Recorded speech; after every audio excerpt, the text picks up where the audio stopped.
think as well, like with downhill and stuff, it doesn't feel like you can get to a certain age, and I might be wrong, but like leave the sport and then kind of retire.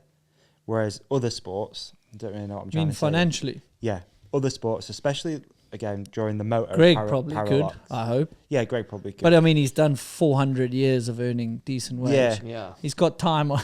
It seems like in other sports they can just retire and it's like, well, finish at a certain age and be like, oh, I'm good now. Yeah, motocross, like Villapoto chatted a lot about it. He was burnt out, but he can step away because definitely there's a bit maybe more if like he had to earn a living, he would have to stay in it longer. Yeah, Dungey as well. It's a bit more of a motivating factor, and it's like I could do another year and earn another 2 million.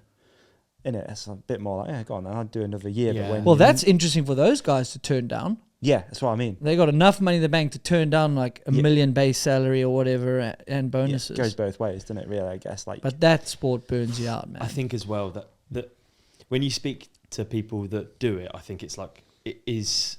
I know racing downhill is dangerous, but like Supercross is like every straight is so dangerous, and you're next to people, and I guess the equivalent is Greg racing next to Ronan. You know what I mean? You're racing the up and comers that are like full of it, well up for it. They're going to whack turns like, you know, like Teo unlike said, you. I'm prepared to die today. Yeah, exactly. Yeah, exactly. And then you're there, just you know exactly what you have to put in and what you have to get out.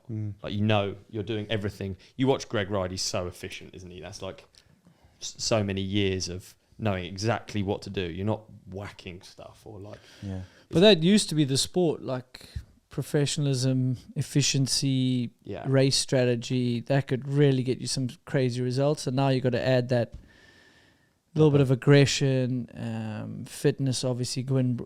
Everyone sort of sprinkled a little bit of their own. And now you've got Amaury that's got that whole package. And what Loic is it that Amaury's putting in there? I mean, I'm intrigued because you've identified it. What's in the water? Yeah, but no, but what's he adding? What is it that he's adding to a race run? When you watch that race run? No, I think it's just all those things together. Okay. He's got it's just a full package right now, including the bike, the fitness, the technique, the skill, the drive, he wants it. Dude, you have to want it. You have to believe, and not everyone can have that self-belief. I think he's building confidence, and then he's now got confidence. Yeah. But you got to have some serious self-belief to, believe. You can think you can win a race. You can have the talent to win a race, but you've got to like deep down believe it at the top, I think it's so interesting when you look at like him and then Jackson, how crazy like the two body types I would have been nice to see them. Interesting. Next year's going to be cool, It would be nice to see Jackson because maybe we were thinking Jackson was going to maybe have some races where there was time into the field. Yeah. Hopefully he makes it back for one this year. I don't think so. No. Those knee injuries take so long. Such a bummer. But he's so young, like maybe it's just going to be fuel. I don't think it'll slow him down. No. Not when you have injury that young, eh? Yeah. Chilling. Hey, we used to have a section on this podcast called Watching and Listening. And I'm just going to drop a watching because it's kind of along the same thing that we're talking about, but it's called Sprint and it's on Netflix and it's about 100-meter sprinters. Oh, wow. And it's obviously, if you think how like nuanced and how many variables there are even within downhill, it's like a ridiculous sport to psychoanalyze. With sprint, you've got 100 meters of track and you've got 10 people doing it. It's so cool watching. You would love it, this series. I'll watch it, yeah. It follows all of these athletes and it's just like, because really what you're measuring is like personality type. We're all aware that they're lining up. They're the quickest in the world. So now you're just putting personality against personality, like who can deal with pressure, who can deal with those 100. Yeah. Oh, mate, it's really, really cool. I think it says a lot as well. If you like take sport right back to its bare bones, you could argue that sprint, all right, maybe fighting is sort of like the purest form of sport.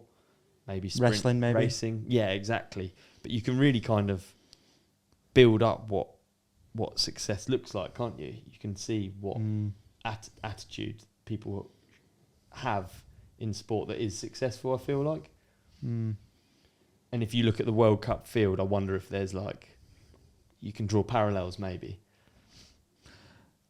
Just thinking of it, like comparing the sprint stuff, am I biased to thinking how insane downhill is? Like if you explained it and got people to understand it more. Like, think what Amaury did. He'd never even seen the track in those conditions. Think about how much stuff has to go right to do that time. He's done all at Val di Sole, you know, like no one else could ride it that fast. But I'm just like, you've got to be you've got to be fit. You've got to be able to ride a downhill bike down the craziest shit. Then you've got to, you know, like prepare your run. Then you've got to be at the top, and you've got one chance to do it. You know, like there's a lot less to focus on in a 100-meter sprint. Like, I'm not taking it away from them. I'm but like, with you. You've done your training. Your body hopefully rocks up on the day, and you've got to get the start good. So there's less things to focus on. You got your technique, and they practice the start. A lot less variables. You know, like you do so many reps on that start. Like, dude, imagine the variable walking to the start hut, and out of the corner of your eye, you see someone slipping and falling over. Like, it's pretty high likelihood. Like the butterfly effect of like a race run. Like, what could go wrong? Yeah.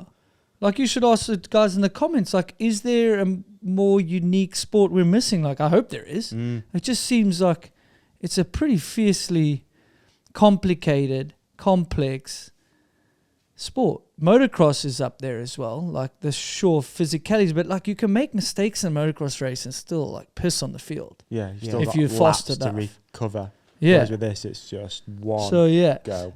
Segue can happen now and later on in part after McLaren, if it needs to happen. Have you heard of enhanced games? Yes. Let's talk. Should we talk about enhanced games after McLaren? Okay. Hey man, what an episode that was. You did amazing in it. And so did you. You shone like a star. You shone like a moon. Can we also put something up here that you can click on for the next episode? How about we put a subscribe up there in the middle? Yeah, I love We're going to put a video we think that our lovely companionship will love on your face. On my face? Yeah. And so on can't see me now? Gone. And on my face, another video that we think people will love. And thank you for watching. Thank you for listening. Please hit like and subscribe. You guys are the best. Peace and love.